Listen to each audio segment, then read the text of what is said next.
আসসালামু আলাইকুম রহমতুল্লাহি ওয়া বারাকাতুহু।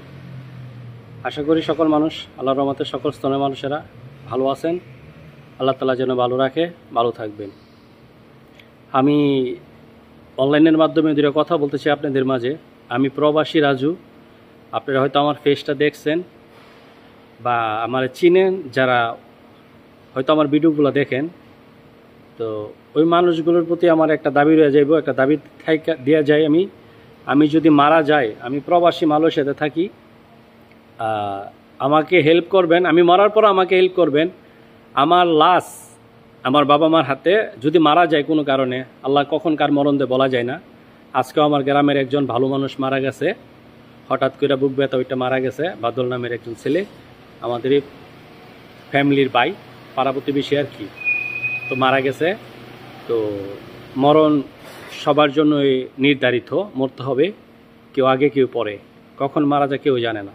তবে আমি প্রবাসে থাকা সত্ত্বেও যে আমি মারা যাই, আমার লাশটা মা নামের যে অমানুষ আর বাপ নামের যে শয়তান, ওই দুজন মানুষের জন্য আমার লাশটা না দেখে।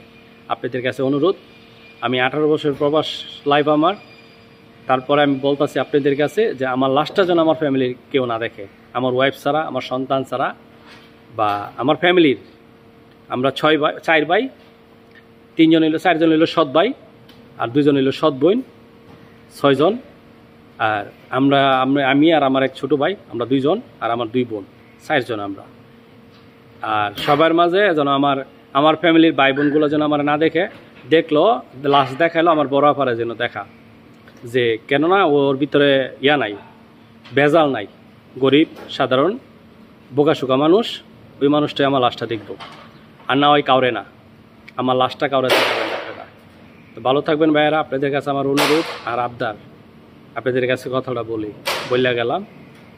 আর এই কথাগুলো আমার ফ্যামিলির কাছে যাওয়ার জন্য আপনারা একটু আমাকে হেল্প করবেন, একটু সাহায্য করবেন, সবাই শেয়ার করবেন ভিডিওটা, অনলাইনের মধ্যে সবাই থাকে, যেন আমার ফ্যামিলির লোকের কাছে যেন যে মা নামের আর বাপ নামের যে অমানুষগুলো, এই অমানুষগুলোর কাছে যেন পচা, যে তোর সন্তান তোকে কথা বলছে, কারণ কি? তো সবার মা বাপ আবার অমানুষ না। আল্লাহ তাআলা দুনিয়ার মাঝে এখনো ভালো বাবা মা রাখছে, ভালো সন্তানও রাখছে। হয়তো আমার ফ্যামিলি, আমার বাবা মা অমানুষ, আমি নিজে কুত্তা বিলাই, তাই আজকে আমার অবস্থানটা, আমার পরিস্থিতিটা, আমার পরিবেশটা এরকম।